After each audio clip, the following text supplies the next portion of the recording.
ভিন্নমত হলেই যে সেটা কোনো খারাপ কোনো মতবাদ হয়ে যাবে আমি সেটা বিশ্বাস করি না। আমি এই বিশ্বাস করি যে এই মুক্তির যে আন্দোলন, স্বাধীনতার যে আন্দোলন, গণতন্ত্রের যে আন্দোলন, বিশ্বের ইতিহাস আপনারা পর্যালোচনা করে দেখুন, এটি একটি চিরন্তন আন্দোলন। এর মধ্যে চড়াই উতরাই থাকবে, আমরা সামনের দিকে এগিয়ে যাব, মাঝে হয়তো কোনো সময় বাধার সম্মুখীন হব। যেরকম আমরা সম্প্রতিকালে আমরা দেখেছি 2024 জুলাই আগস্টে স্বৈরাচারী আওয়ামী লীগ সরকার কীভাবে আমাদের নিরীহ ছাত্র জনতাকে তারা গুলি করে পাখির মতো হত্যা করেছে। এবং এটাও আমরা লক্ষ্য করেছি, সেই কারণে কিন্তু বাংলাদেশের মানুষ থেমে থাকে, তারা সামনের দিকে এগিয়ে গিয়েছে, তারা কোনো দিন পেছনে যায়। এবং এখানে বাংলাদেশের মানুষের চরিত্রের যে শক্তি এবং আমাদের যে মানসিক শক্তি এবং আমাদের যে সাইকোলজি, যে আমরা গণতন্ত্রের জন্য আমরা জীবন দিতে পারি, এটা কিন্তু বাংলাদেশের মানুষ বারবার প্রমাণিত করেছে। কাজেই আমরা বাধা বিপত্তি আমরা মুখোমুখি হয়েছি, বাধা বিপত্তি বারবার পেরিয়েছি, আবার নতুন বাধা এসেছে এবং ভবিষ্যতে যদি এ ধরনের কোনো বাধা আসে, আমার বিশ্বাস বাংলাদেশের মানুষ ঠিক অতীতের মতো সেই বাধা এগিয়ে সামনের দিকে এগিয়ে যাবে। স্যার, আপনি তো দীর্ঘদিন ধরে বুদ্ধিভিত্তিক এই পরিসরে কাজ করছেন, কিন্তু বাংলাদেশে যারা এই যে বুদ্ধিভিত্তিক পরিসরে কাজ করে তাদের নিয়ে নানান আলোচনা সমালোচনা দুটোই রয়েছে আর কি।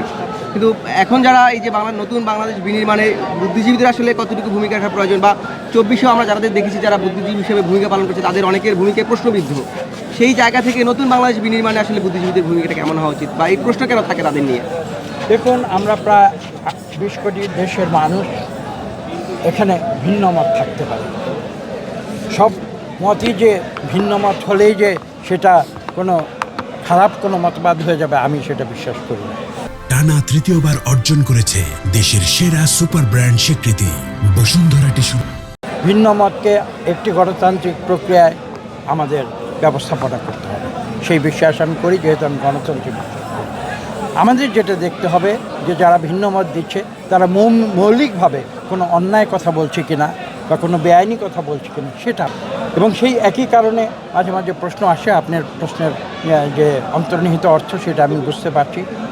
অনেক সময় মানুষ ক্ষমতার মোহে অথবা মানুষ তাদের যে আবেগ, সেই আবেগের উচ্ছলতায় অনেক কিছু আমরা বাংলাদেশের মানুষ করে ফেলি। সেখানে আমাদের সংযম রাখতে হবে, আমাদের ধৈর্য রাখতে হবে এবং আমাদের ভবিষ্যৎ যে লক্ষ্য, সেই লক্ষ্যে আমাদের স্থির থাকতে হবে। সেই লক্ষ্য প্রায় 55 বছর আগে বাংলাদেশের মানুষ তারা জীবন দিয়েছিল। কেন? একটি স্বাধীন গণতান্ত্রিক দেশে বাস করে তারা বুঝতে পেরেছিল পাকিস্তানের অবকাঠামোর ভেতরে গণতন্ত্র সহজে অর্জন করা যাবে না, এবং সেটা বুঝতে পেরেছিল বলেই আমরা কিন্তু সেদিন একটি স্বাধীন বাংলাদেশ চেয়েছিলাম। ঠিক স্বাধীনতা যে বিজয় দিবসের পূর্ব মুহূর্তে আমরা দেখেছি কিভাবে আলবদর বাহিনী কিভাবে এই দেশের বুদ্ধিজীবী সমাজকে ধ্বংস করেছিল, নির্মমভাবে কষাঘাত হেনেছিল, তাদের হত্যা করেছিল।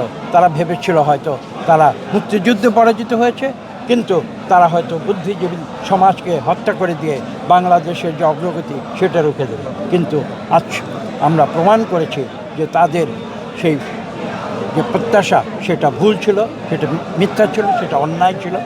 বাংলাদেশ দেখুন, আজকে আমরা কিন্তু একটি ছোট্ট দেশ হয়েও আমরা আমাদের যে ইন্ডেক্সগুলো, সোশিও ইকোনমিক ইন্ডেক্সগুলো আপনারা যদি পর্যালোচনা করুন, আপনারা দেখবেন যে পৃথিবীর অনেক অনুন্নত ছোটো ছোটো দেশের চেয়ে আমরা অনেক উপরে আছি।